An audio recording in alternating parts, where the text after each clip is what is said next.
Duel Review is brought to you by NexusDigitalComics.com.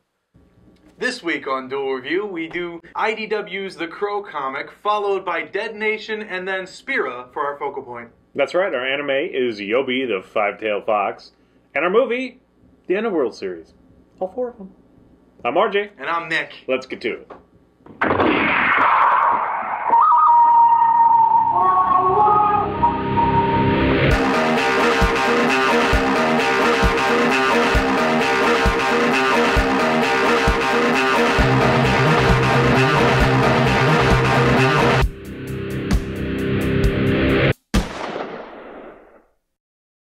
Hey everybody, welcome to the 10th of September. It's moving right along. And we're going to take a look at the new The Crow. Right, by IDW.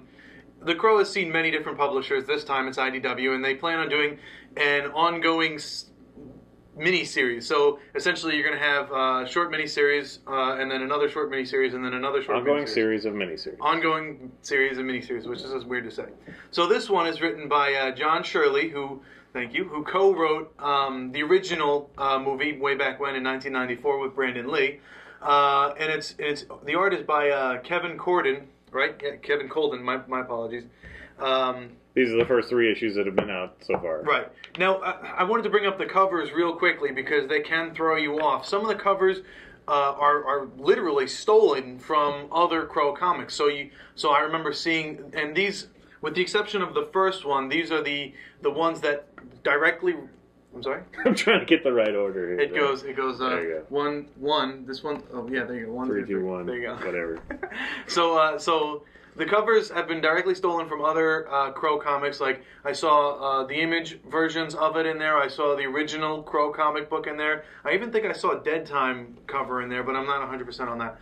So I don't know why they did it. I guess as a homage or to say yes, the Crow is back.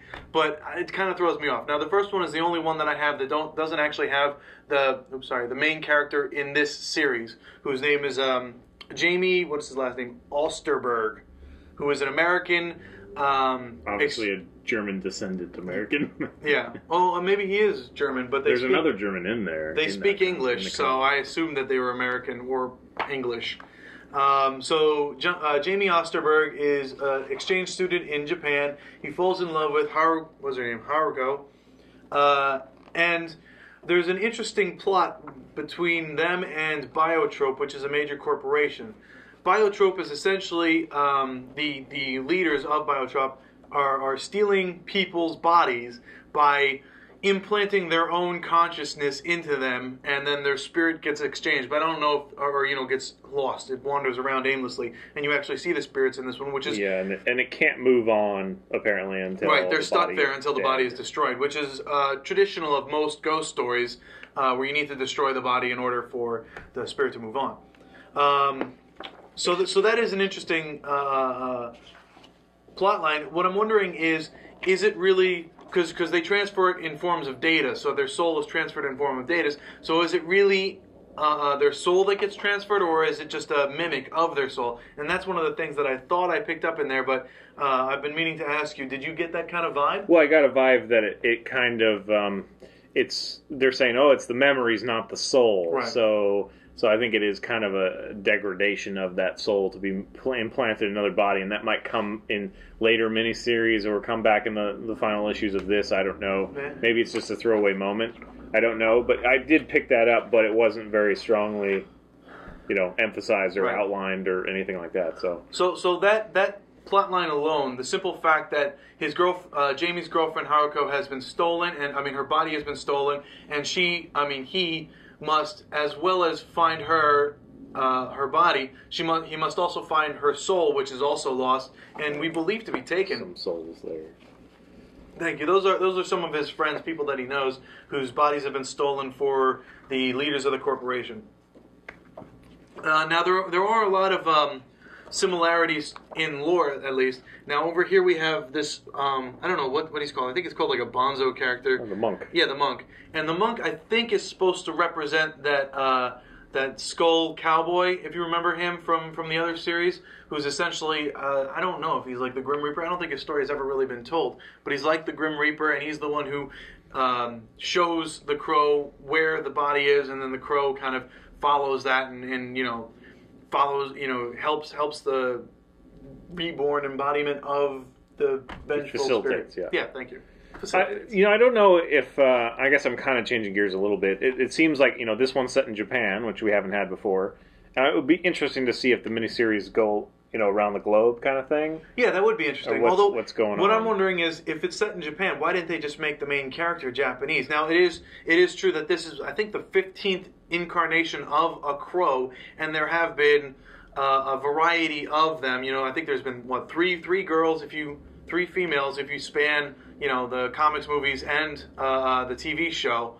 One Native American, 2 Chinese. The second one being Brandon Lee, if you count that.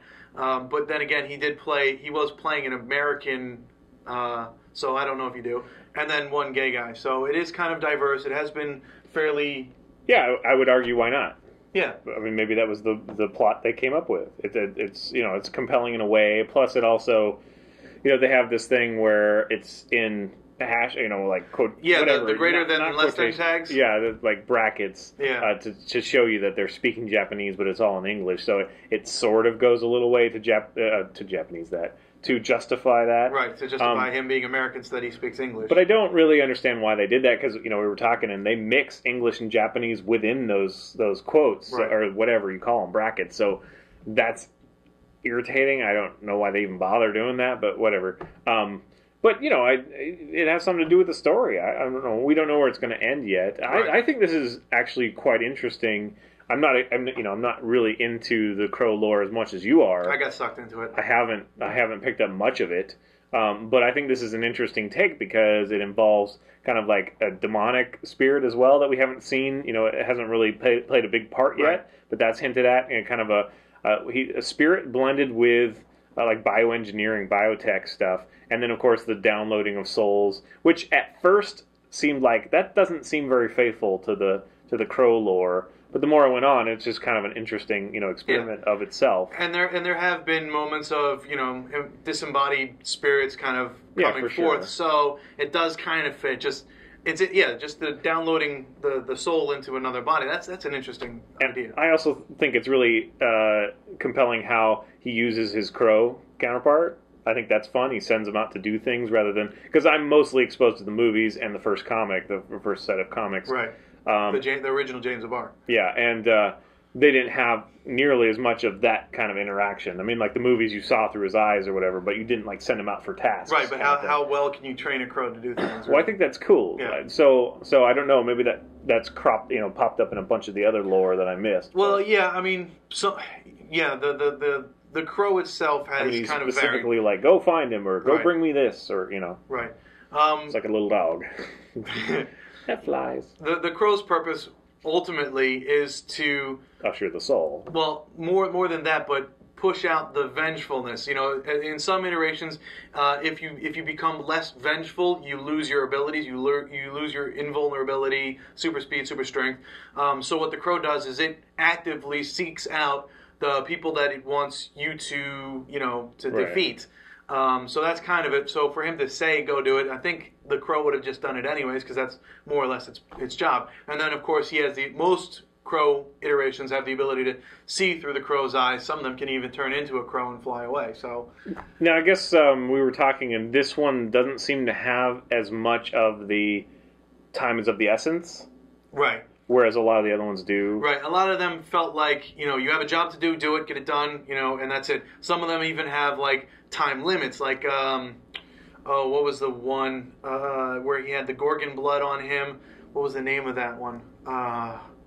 So essentially when the Gorgon blood ran out, which was the tattoos on his face, when they kind of, went away, he would kind of have to go back into the grave. He would start rotting. He would, become... and some of them have that rotting corpse yes, kind of yes. thing. So, I mean, there is an extensive array of incarnations. So, each one has different abilities. Each one has, different effects. Each one, So, it is interesting to see the relationship. Most of them, almost all of... I don't know how to say that. All of them have two things in common. One, the crow itself, and two, the desire to avenge their own deaths and the feeling of the death of the person that they loved. Now, I know that when you first picked up this, new retelling, you were taken back by white hair. Yes, he and has you white also hair. didn't seem to be really absorbed into the story for the first two. Right. So how is that now? How do you feel about the third one? The third one was pretty good. It did bring me back, and it was like, okay, that is pretty good. Not to mention the fact, and this is sad because this doesn't really have anything to do with the story, but I also found out that in this ongoing series of mini-series, however to say that, James Zabar will be returning, and he will be writing his own story arc, so that's going to be interesting. So I am interested to see where IDW takes the Crow, but with this specific one aside, yeah.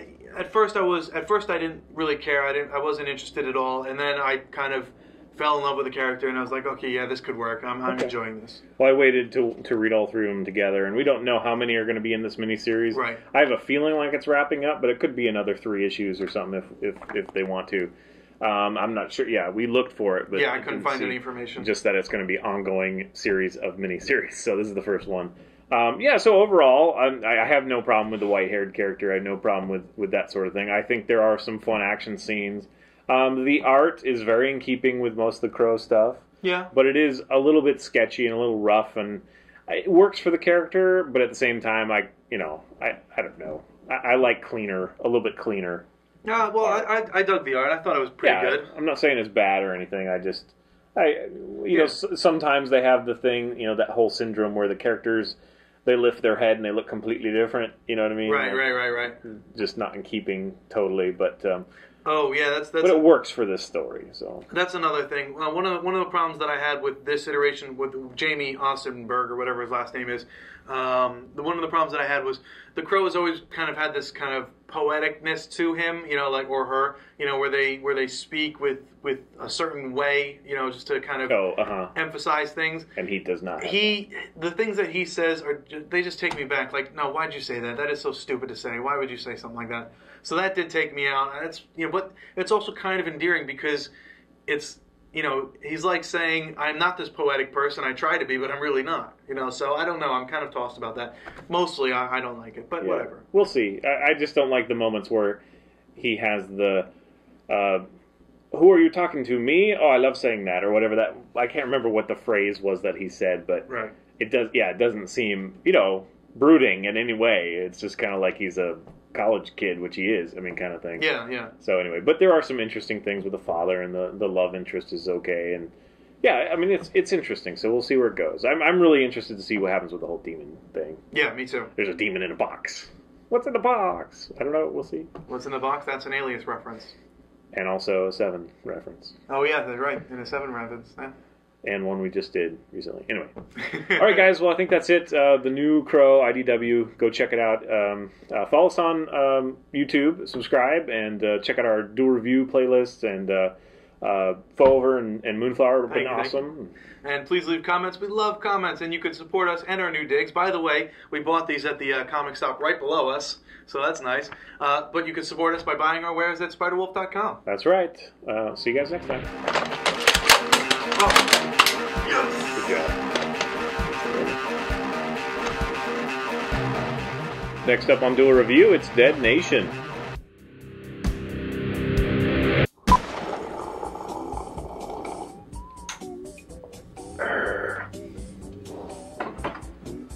All right, time to be less annoying. Me or you? Oh yeah, me. Because I'm the one making no noise. That's so annoying when someone doesn't make noise and doesn't go and doesn't make jokes that are really bad. I make great jokes. What was the joke you made then? I don't remember. You said you were ready. You're not ready. Oh, shut up. He's talking to the people upstairs, not to me. Because he wasn't talking. Of course I wasn't talking. I wasn't ready. Well, I don't know. Because I'm looking down. Maybe I'm like whispering something. I don't know. I don't know what they would be thinking. They're crazy. So, Yobi? Yeah, it's Yobi the five-tailed fox. Yobi the five-tailed fox. Okay. Even though they refer to her as a nine-tailed fox in the actual movie. Even though drawn, she has 5 tails. Just saying. a little stupid. This week on Duel Review... Wait, how do I say that? We do... That was fine. You usually say, "We've got a great week for you." This week on Duel Review, we're going to be taking a look at IDW's The Crow, followed by Dead Nation, and then Spira for our focal point. That's right. Our anime is Yobi, the Five-Tailed Fox, and our movie is the Underworld movies, all 4 of them. I'm RJ. And I'm Nick. Let's get to it. I kind of looked up to remember something, so they might see me go like that. Like, what? So you want to do it again? No. They're allowed to You're go. just letting me know. Yeah. Yes, exactly. Thank you. Okay, so John Shirley, Kevin Colden.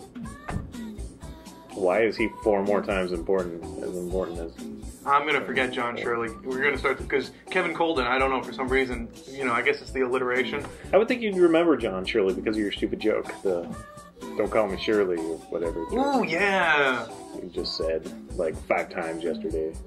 I said it once yesterday. 5 times. What? You said it once, 5 times, on 5 separate occasions. Now, what's the joke? What? It's the airplane joke. I don't remember it. You don't remember that? No. Shirley, you must be joking. I'm not joking, and don't call me Shirley. Yeah, I didn't remember it from the 5 times you did yesterday.